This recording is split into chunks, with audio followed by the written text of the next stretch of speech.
Ôi, hôm nay cả bạn kéo xe này. Ôi, ôi, giờ tôi này chờ luôn đấy, trông chứ.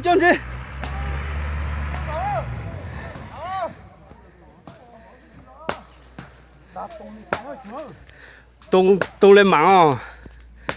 Chỉ lên file à? Mạng internet mà saoเลย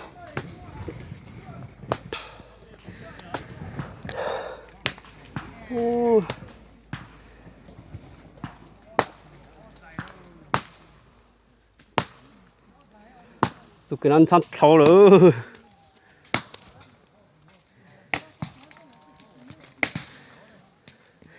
Giờ mua chút bao nhiêu thật ta. Cái giờ trông rồi.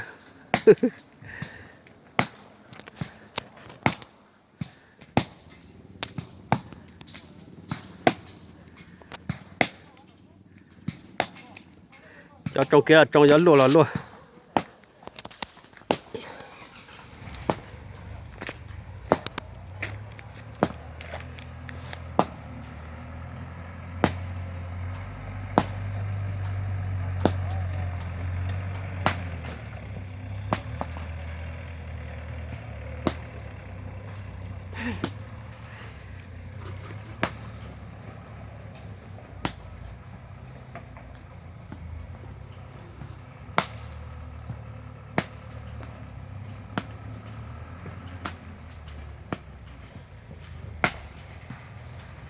Ồ, giờ thọ sẽ nó chỉ to là?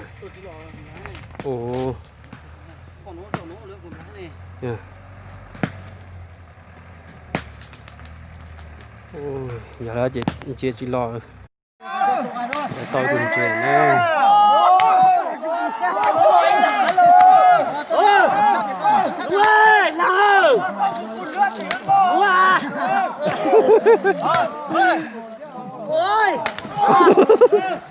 Có cả chiều vắng chiều trọ nghèo thái luôn thì chế lo ha Giờ kì mò chỉ lo đó quái đó không phát được chi tiết à cho để phát giảm tiếp tháo mất cái xin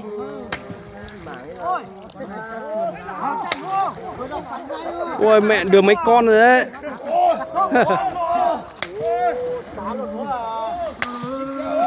Nhưng mà tôi lon chuyện đấy.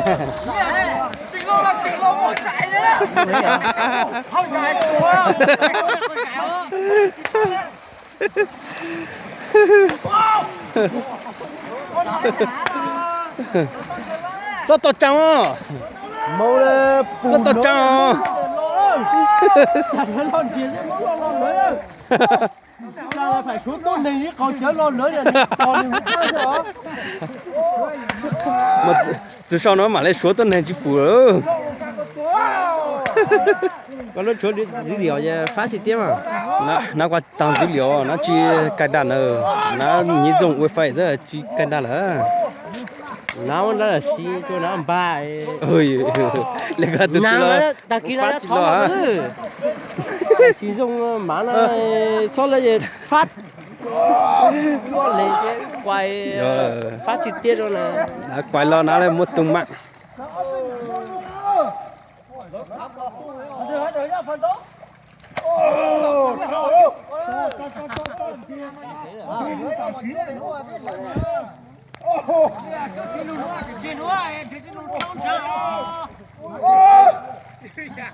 Xin tàu đấy hả? Chả gì nữa hậu nữa.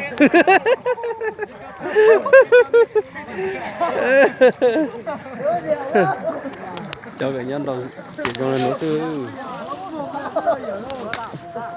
sự cái bị chơi là bị lú hãng bị mà nó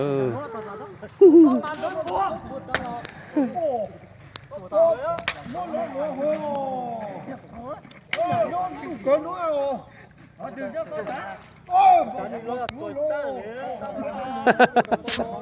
nhưng mà tao thở lo đó có sai tiết tao mua Tụi nó cái tao.